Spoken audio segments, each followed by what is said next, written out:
Ai do të mbahet mend për thënien e famshme përpara gjykatësve: "Ju jeni klientët e mi." Quhej Alphonse Gabriel Capone, por u njoh si Al Capone. Filmat me gangster kopjuan pikërisht atë, gjatë periudhës së ndalimit të alkoolit në Shtetet e Bashkuara mes viteve 1920-1931. Prandaj, ai u konsiderua si një gangster i famshëm edhe për faktin se u përjetësua në shumë në filma të Hollywoodit.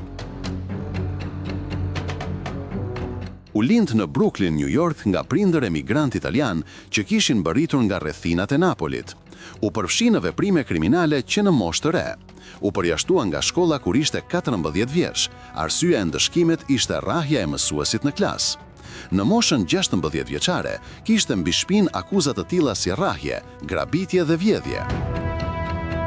I jep lamtumirën New Yorkut për t'u zhvendosur në Chicago. Nisi të përfitonte nga kontrabanda e pijeve alkolike. Kjo rrugë e shtyu më thellë në krime. Pavarësisht kësaj, Capone u bë figurë dashur publike. Dhurata që ai shpërndante për kisha, shkolla jetimore e organizata bamirëse, duke përdorur paratë fituara nga veprimtaritë e paligjshme, bën që ai të shihej nga shumë njerëz me adhurim.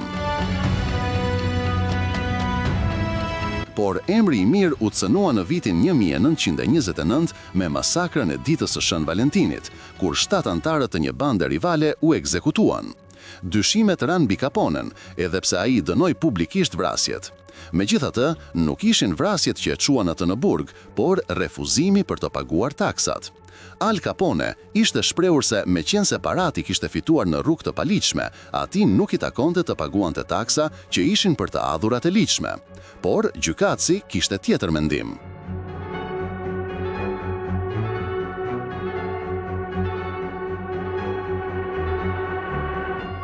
U lind në janar, është liruar nga burgu në janar dhe ka vdekur po në janar. Pseudonimi i tij ishte Scarface. Këtë nofk, të cilën e urrente, e mori pasi ishte plagosur në fytyrë nga vëllai i një vajze të cilën e ngacmoi. E filloi aktivitetin e tij kriminal me kontrabandën e alkoolit, por më pas u mor me kumarin dhe prostitucionit.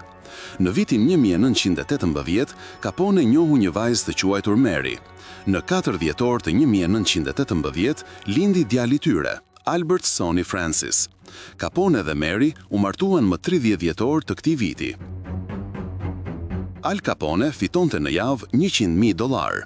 Por jo vetëm kaq. Një vil klas, një makinë Cadillac e blinduar që peshonte 7 ton, një shpur truprojash, por mbi të gjitha, drejtuesi tregu të whiskit në të gjithë Chicagon. E bëri atë pa diskutim më të famshmin dhe më të pasurin.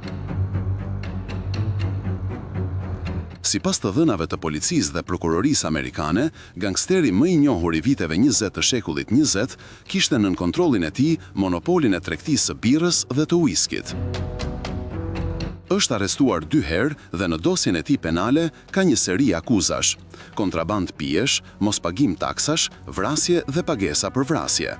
Gjithashtu një tjetër vepër penale që është akuzuar Capone ka të bëjë me masakrën e Shën Valentinit. Al Capone u arrestua për herë të parë në 1926, por kaloi vetëm një natë në qeli sepse nuk kishte prova të mjaftueshme për të vërtetuar vrasjet. Capone u fut përsëri në burg në maj të 1929, qëndroi në qeli vetëm për akuzën e armëmbajtjes pa leje dhe më pas u la i lirë.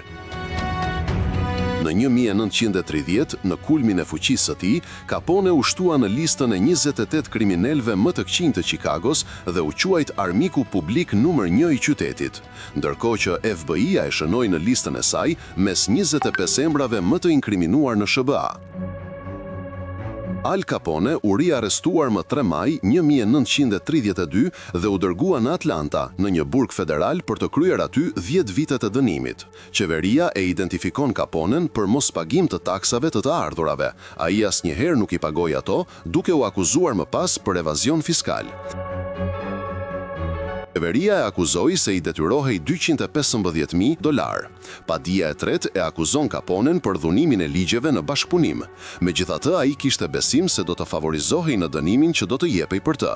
Juria e deklaroi Caponen të pafajshëm në 18 akuza nga 23 që ai mbante mbi supe. Gjyqtari Wilkerson e dënoi atë në total me 10 vjet burg. Nga këto ai bëri vetëm 2 vjet burg, duke zbritur 1200 ditë për sjellje të mirë. Gjoba e paguar nga Al Capone e dhënë nga trupi gjykues është $37.617.51.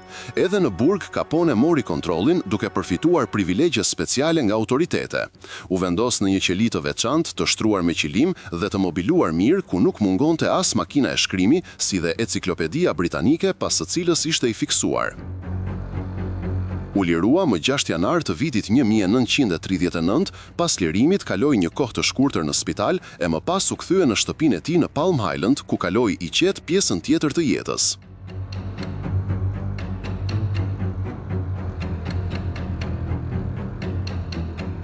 Ishte diagnostikuar me sëmundjen e sifilizit që në burgun e Alcatrazit. Sistemi nervor nisi t'i degradonte me shpejtësi, ndaj kur nuk u kthye në jetën publike pasi ishte i paaft të merrej me veprimtari. Një vit para se të vdiste, hoqi dorë nga biznesi. Gjithçka ja la bandës së tij, por edhe familjes. Më 1946, mjeku i tij dhe një psikiatër nga Baltimora konkluduan se Al Capone kishte mentalitetin e një fëmije 12 vjeçar dhe kjo vetëm nga dëmtimi i trurit.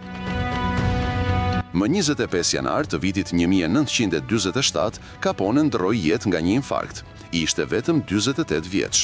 Në varrimin e tij morën pjesë 10.000 veta. Arkivoli prej bronzi kushtoi $2.000. Disa mijëra dollar u shpenzua për lulet që u vendosën në varrin e tij.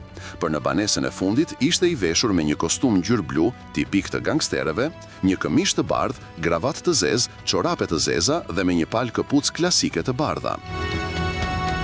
Fillimisht u varros në varrezat e Mount Olivet në jug të Chicagos mes varreve të babait të tij Gabriele dhe vëllait Frank, por në mars të 1950 eshtrat e të treve u lëvizën për t'u varrosur në varrezat e Mount Carmel. Bëmat, krimet dhe dënimet e Al Capones ndodhen në arkivat e FBI, ku dosja mbi gangsterin e njohur përmban 2397 faqe, ndërsa agenti Frank Wilson për vite me radh ka qenë pas tij duke i hetuar llogaritë bankare. Përveç se është cilësuar si një nga gangsterët më të mëdhenj të Amerikës, ai kishte edhe idhuj në muzikë. Përveç anës dhunshme, Capone tregoi se ishte fan si një grupi xhazi të quajtur New Orleans. Sa i përket anës artistike, Al Capone rishfaqet sërish, por këtë herë në ekranet e kinemave. Për të janë xhiruar disa filma. Ata kanë Subjekt, Masakra e Shën Valentinit, xhiruar më 1967, Capone më 1975 dhe Të Paprekshmit, ku rolin e tij e interpreton Robert De Niro, prodhuar në vitin 1987.